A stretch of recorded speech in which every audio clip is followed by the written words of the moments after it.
అందరికీ నమస్కారం. నా పేరు బొబ్బేపల్లి సురేష్ నాయుడు, సర్వేపల్లి నియోజకవర్గ జనసేన పార్టీ జనం కోసం జనసేన 26వ రోజు పొదలకూరు మండలంలోని ఊసపల్లి నందు ఈరోజు ఈ యొక్క కార్యక్రమాన్ని కొనసాగించడం జరిగింది. అదేవిధంగా ఏదైతే అవినీతి లేని పరిపాలన జరగాలంటే ఈ ప్రభుత్వం మారాలి, అరాచకం ఆగిపోవాలంటే ఈ ప్రభుత్వం మారాలి. ఏదైతే ఈ సర్వేపల్లి నియోజకవర్గానికి ప్రాతినిధ్యం వహిస్తున్న ఈ రాష్ట్ర వ్యవసాయ శాఖ మంత్రి కాకాని గోవర్ధన్ రెడ్డి గారు మరి వ్యవసాయ పరంగా రైతులందరినీ కూడా ఎంతో విధిగా ఆదుకుంటున్నాం. అదేవిధంగా రైతులు పండించిన పంటకు గిట్టుబాటు ధర అందిస్తున్నాం అని చెప్తున్నారు.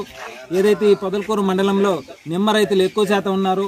మరి ఈరోజు నిమ్మ రేటు లేక గిట్టుబాటు ధర లేక ఈ యొక్క నిమ్మ రైతులు అల్లాడిపోతున్నారు. మరి ఈ విషయం పైన మీరు ఎందుకు దృష్టి పెట్టలేదు సార్? మీకు తెలుసో లేదో, మీ సొంత మండలం ఇది. మరి ఈ సొంత మండలంలోని నిమ్మ రైతులు ఎంతో ఇబ్బందులు పడుతూ పండించిన నిమ్మ సరైన ధర లేక గిట్టుబాటు ధర లేక అల్లాడిపోతున్నారు. మరి దానిపైన మీరు ఎందుకు దృష్టి పెట్టలేదని చెప్పి అడుగుతా ఉన్నాం.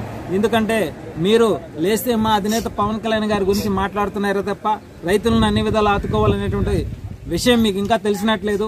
ఏదైతే ఈ పొదలకూరు మండలంలో నిమ్మ రైతులను ఆదుకోవాలి, వాళ్ళకి గిట్టుబాటు ధర అందించాలని చెప్పి మేము మనస్ఫూర్తిగా జనసేన పార్టీ నుంచి డిమాండ్ చేస్తున్నాం. అలా జరగని పక్షంలో నిమ్మ రైతులకు అండగా ఉండి వాళ్ళకి గిట్టుబాటు ధర అందేంత వరకు పోరాడతామని చెప్పి ఈరోజు ఈ యొక్క జనం కోసం జనసేన కార్యక్రమంలో భాగంగా మేము మీకు పూర్తిగా విషయాన్ని తెలియజేస్తున్నాం, డిమాండ్ చేస్తున్నాం.